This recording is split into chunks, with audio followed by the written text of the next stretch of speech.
בטח שאת לא מומחית. טוב, אנחנו ביום שני, חג שני של פסח, אפריל 5, 2010. אנחנו יושבים באוטו עם גבי גבאי. 2 more days. כן, 2 more days. For the grand opening.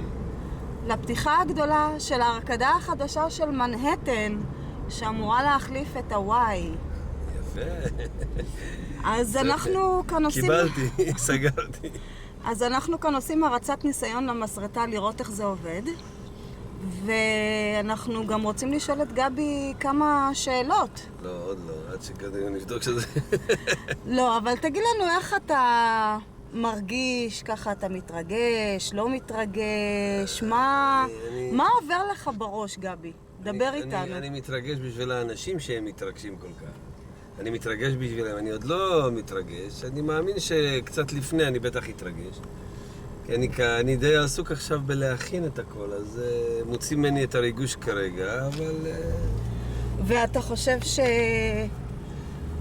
בוא נאמר, נשאל שאלה קצת אישית, בתקופה יחסית, לא בנעוריך, בוא נאמר ככה, להתחיל דף חדש, דף מרענן, איך זה מרגיש עם כל כך הרבה תמיכה? כל תקופה בחיים זה תמיד טוב להתחיל דף חדש, כל דבר, ולא משנה באיזה גיל.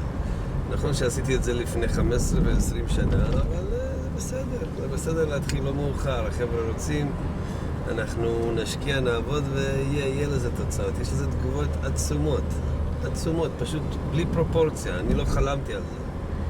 ואיך אתה חושב שהתמיכה של האנשים, העזרה, הסיוע...